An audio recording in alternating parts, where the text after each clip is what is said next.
Hello, everyone. Hope you guys had a great week. Today, we are talking about expectations. So, I actually talked about expectations recently in episode 43.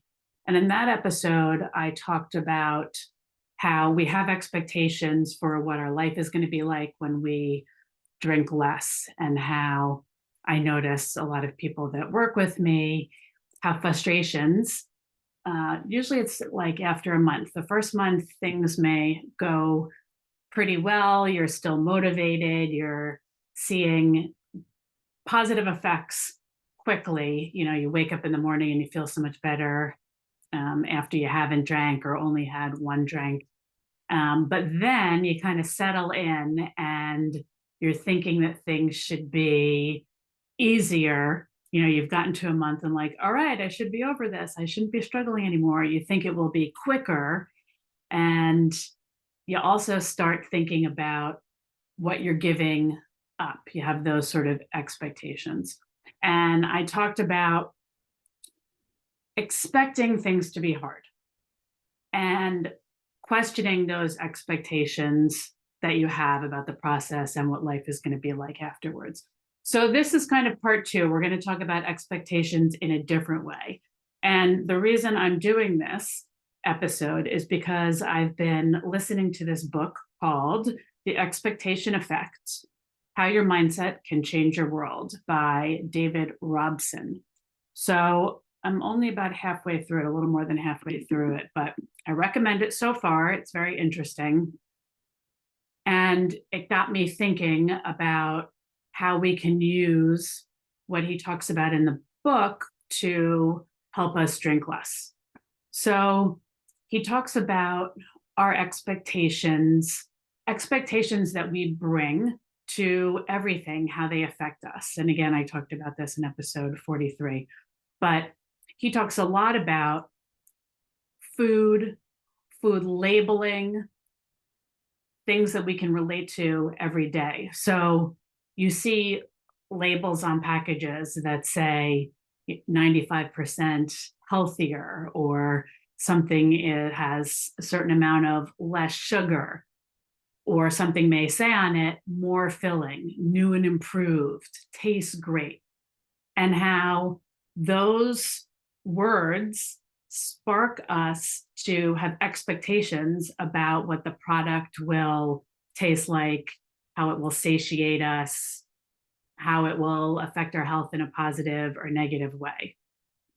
So he talks a lot about food, and that's all very interesting. He also talks about athletes and how he gave an example of there was a cyclist in the Tour de France who was going into a time trial, and he was one of the top cyclists, but his real strength was, I think, working on the hills. He wasn't great at the time trials.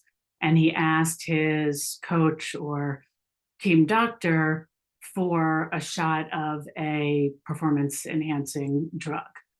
And the doctor gave him a shot, but it was a placebo. It didn't have that drug in it.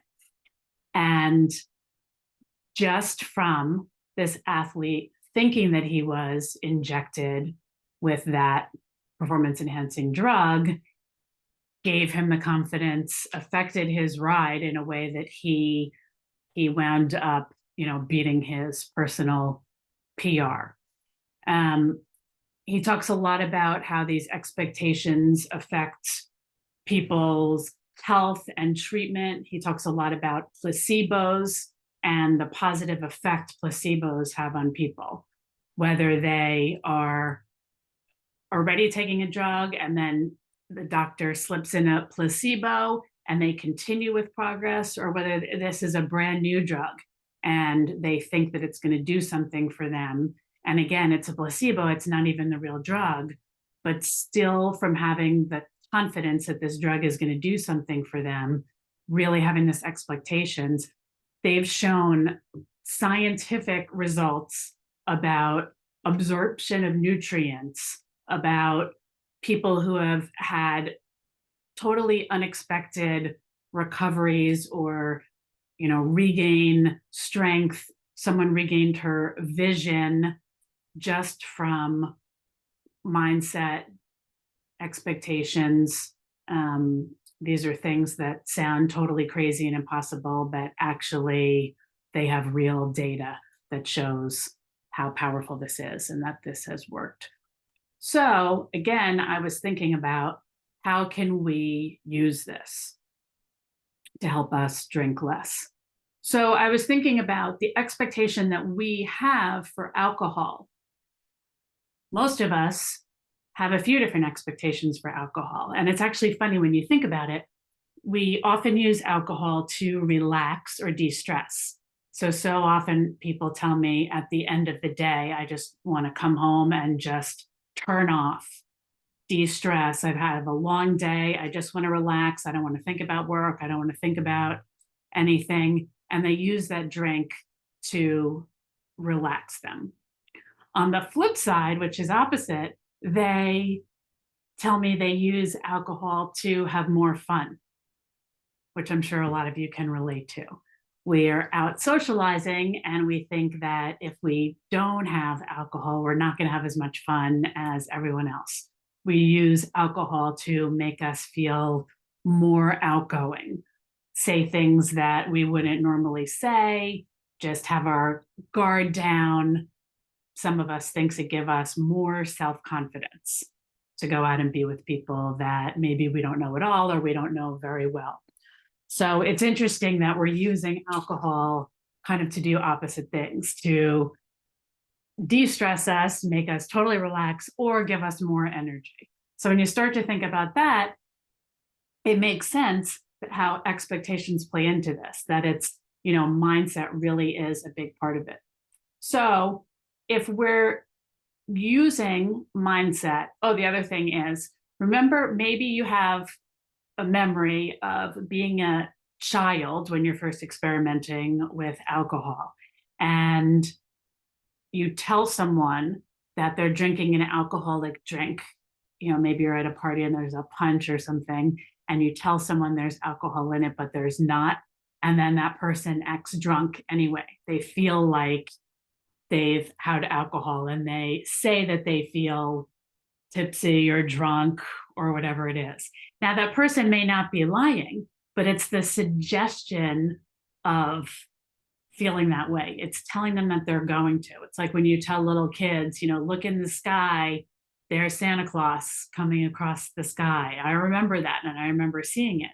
And, your brain, we've talked about this before, your brain looks for evidence to support whatever you're thinking.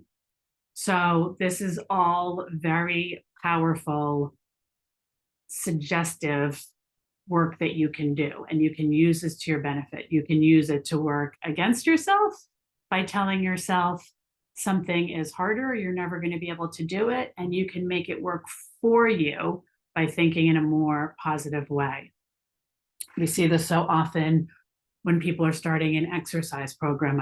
I see this with people with my personal training clients, where they come into a workout program thinking, this is going to be so hard. I'm never going to be able to do it. I've never lifted weights before, this heavy weight. I've never done this certain thing. I have one client that always stands out to me, that I would have her be doing something. I would tell her to do an exercise and she would say, I can't do that. And I would say, yes, you can. Just try, just try. And she would start to do it, and she would actually be doing it and be saying, I can't do it. It's too hard. It's too hard. You have to give me something else to do.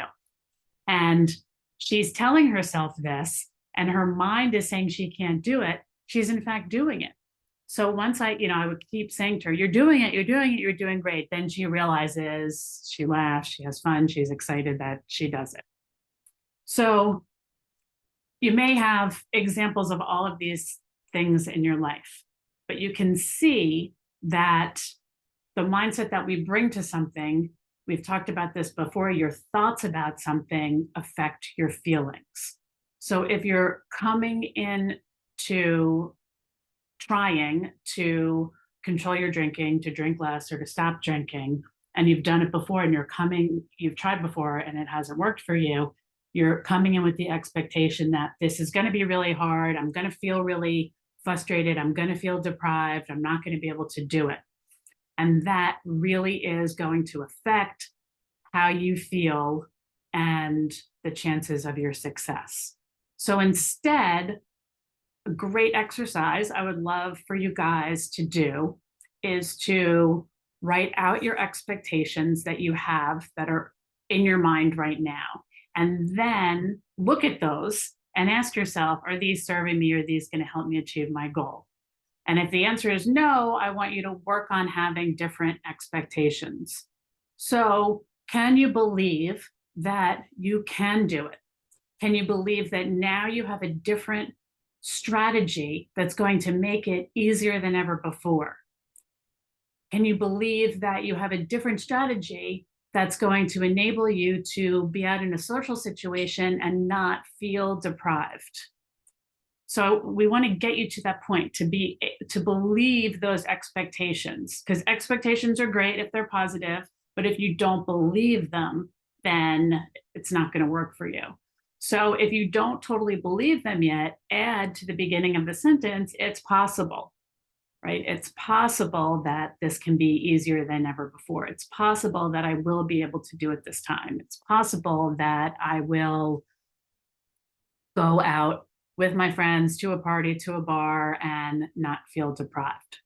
So I want you to start working on these expectations. It's possible you can handle negative emotions without needing alcohol. You can handle boredom. You can handle stress. And then you start to prepare, well, how am I going to do that?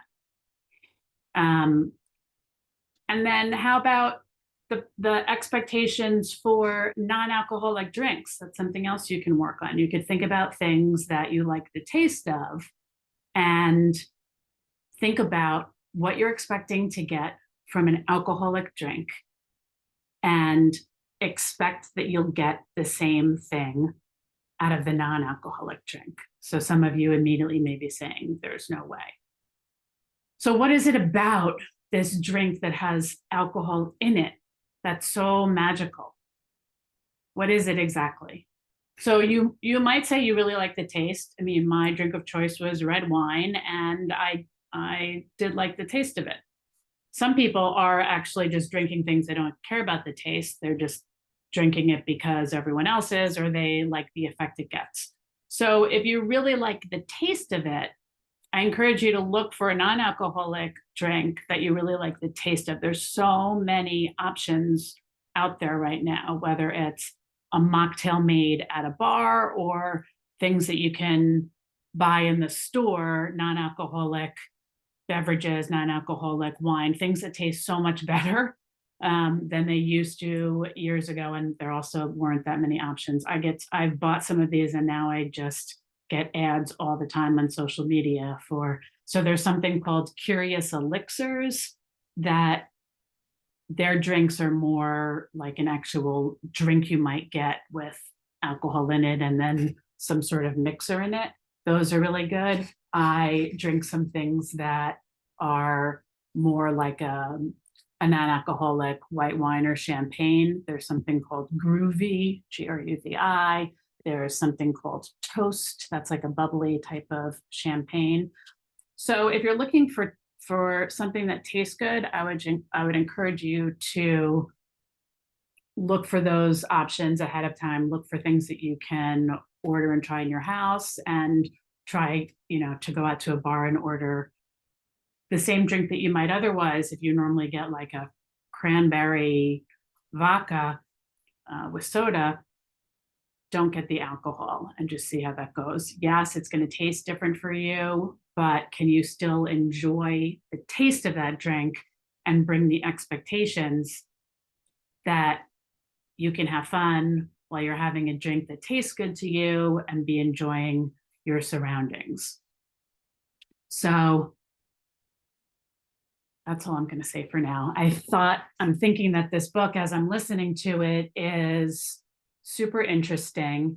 And I expect that there are going to be even more things in it that I'm going to be able to bring back to you guys that we'll be able to use to help you drink less alcohol. But in the meantime, I encourage you to do these exercises, write down what your expectations are, write down what you want your expectations to be, and then start practicing those. This is all going to take practice. The expectations that you have now about alcohol, about it being hard to stop, about it being fun, about it being relaxing, about it being social, all of those things, you've been thinking those things for such a long time. You're not going to be able to just suddenly think something else. You have to work on it. The way you ingrained those thoughts and expectations into your mind, now the work is to be practicing these thoughts and making a new groove in your mind where this is the dominant thought, where it replaces the old thoughts that are not serving you. If you have trouble believing these expectations, try for the it's possible that. And if it helps you, know that I, for one, have been through what you're going through. I'm on the other side. And I am telling you that it is possible to do it. And it is possible to have fun and have a great, happy life, a great social life, even without alcohol. I promise you guys that there is light at the end of the tunnel. So keep with it.